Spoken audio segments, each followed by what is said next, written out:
My mission is simple, to make you money. I'm here to level the playing field for all investors. There's always a bull market somewhere, and I promise to help you find it. Mad Money starts now.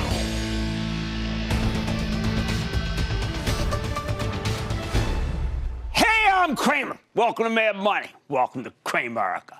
Other people want to make friends. I'm just trying to make you some money. My job, not just to entertain, but to educate, teach, put this into context. So call me at 1-800-743-CNBC or tweet me at Jim Cramer.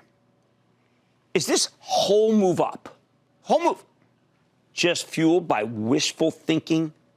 Are we whistling past the graveyard here? After a strong day, Dow gained 133 points, although it was up much more at the beginning. The S&P climbed 0.90%. The Nasdaq jumped 1.13%. I think those are the wrong explanations. It's not wishful thinking. It's just that I keep telling you, we have two markets, right? I told you why the S&P doesn't work anymore. We have two markets. We have all that stuff that went down, and I'm going to go over that. And then, of course, what's in the Nasdaq and science and technology. That's what's responsible for the phenomenal move. Do you know the Nasdaq's barely down for the year? Yeah, and the bad market, the industrials, the travel and leisure stocks, everything that still gets dinged, even on a big up day like this one. Right now, there is genuine excitement on Wall Street that we could maybe be returning to something close to normalcy. The economy's starting to open up, not all at once, but in some important areas. We know unemployment is ridiculously high. We know the government needs to do more bailouts, both individuals and businesses.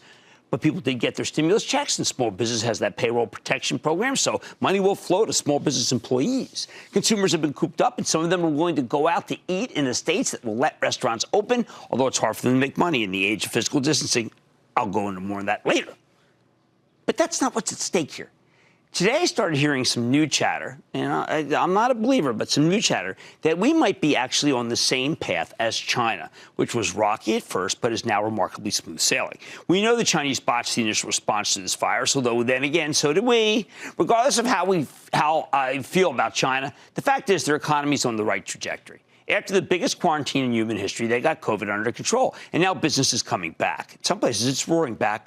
Now, I'm starting to hear that maybe we're only 3 or 4 months behind China. Although, if we're really where China was back in February, that means the near-term future is still pretty grim. Now, Chinese consumers have been scarred by this whole experience, but they have the only fully functional economy in the whole world. And people are spending money again.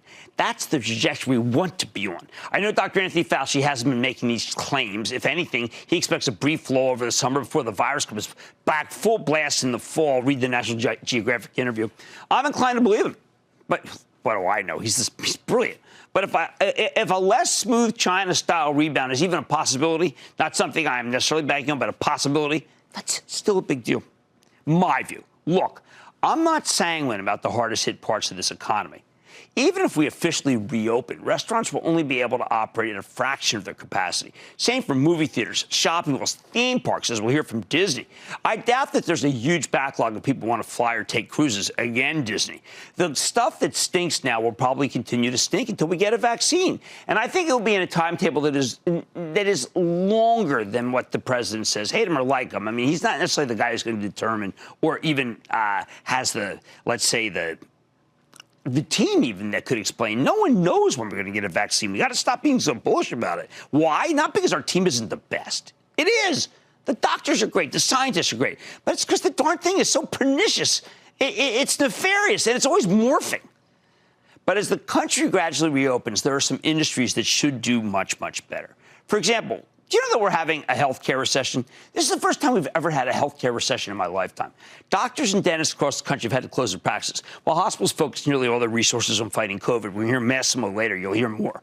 As states start to lift their lockdowns, I think that the beginning of the end for the healthcare recession is finally on the horizon. So how do you make money off it? Just look at this phenomenal run, but not far enough. In the stock of AbbVie, the big drug company that's in the process of acquiring Allergan. Wall Street loved this deal at first, but then the outbreak started and put the kibosh on Allergan's best business, Botox. Can't get your wrinkles smooth if your dermatologist's office is closed, even though it's a cash pay business. But now those dermatologists are opening for business, and the pent-up demand is huge, which is exactly what AbbVie CEO Richard Gonzalez predicted on his excellent conference call last week. Before the pandemic, makeup was a terrific business thanks to the selfie generation. According to Fabrizio Freda, the brilliant CEO of Estee Lauder, who met on Friday, we're now in the Zoomy generation, 300 million strong, and holy cow, Zoom can really make you look bad.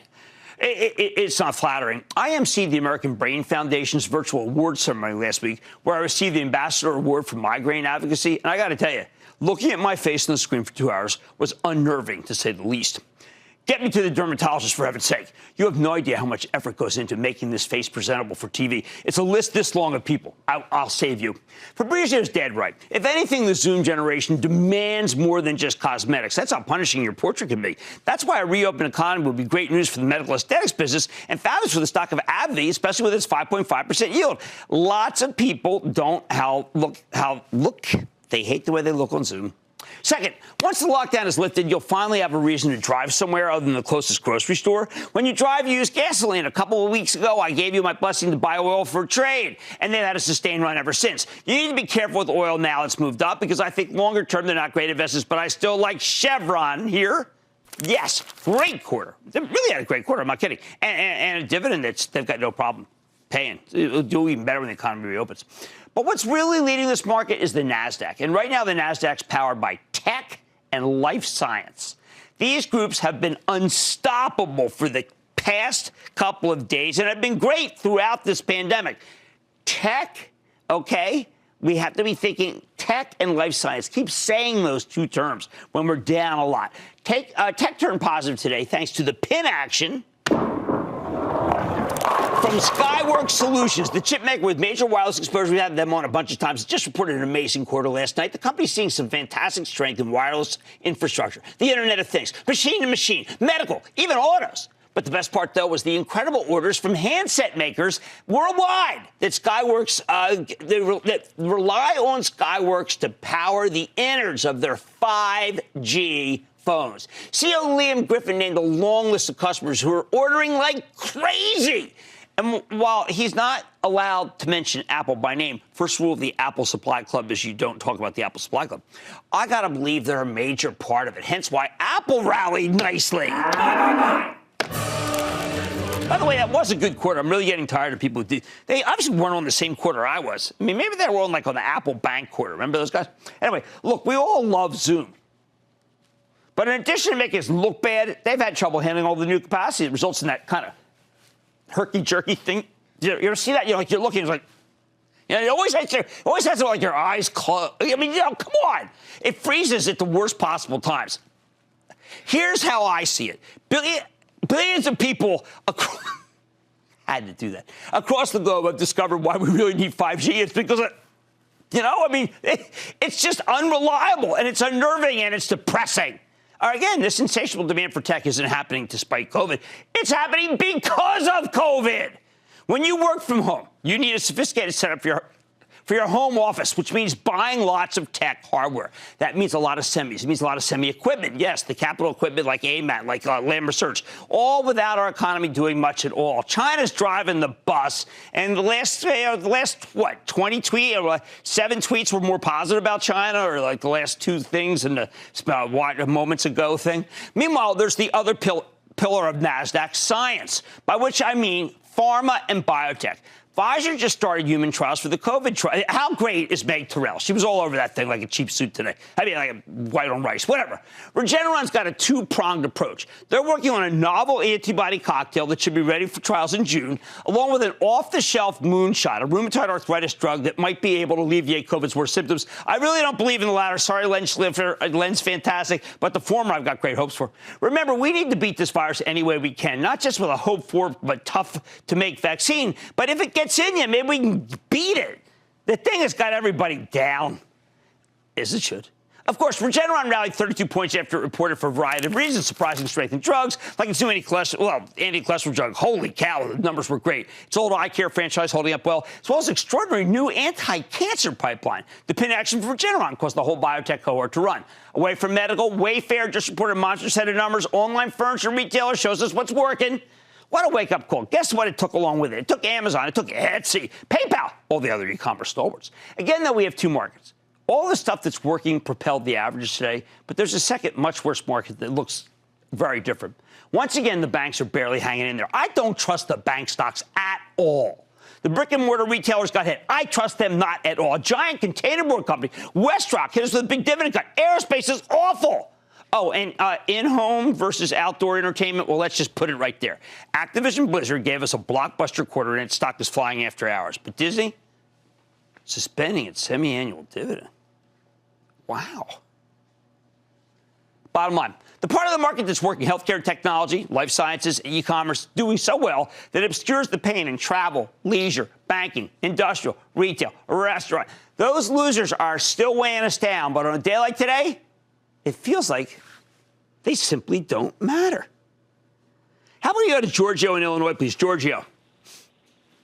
Mr. Cramer, yes. I am an Action Alerts Plus member. I want to say thank you. Oh, man, I'm throwing everything I got at that one. Thank you, buddy. Thank you.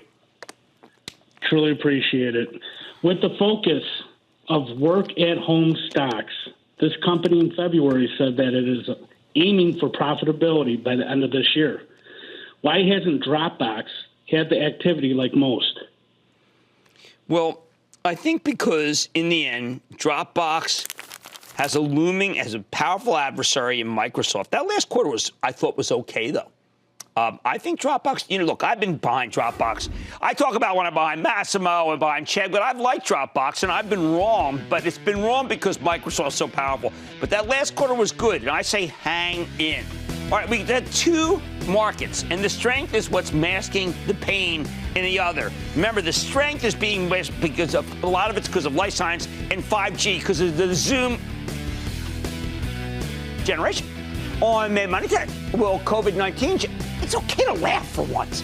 Change higher education for good. I'm talking with the CEO of Chegg. Oh, my, what a quarter. Then we'll waltz back to business when things reopen again. I don't know. I'll tell you why Tennessee proves it's not going to be that easy. And it's a top stock in the times of pandemic, and it's flying under the radar of many investors. Do not miss my sit-down with the CEO of Everbridge. Stay with Cramer. Don't miss a second of Mad Money. Follow @Jim Cramer on Twitter. Have a question? Tweet Cramer. #MadTweets. Send Jim an email to madmoney@cnbc.com or give us a call at 1-800-743-CNBC. Miss something? Head to madmoney.cnbc.com.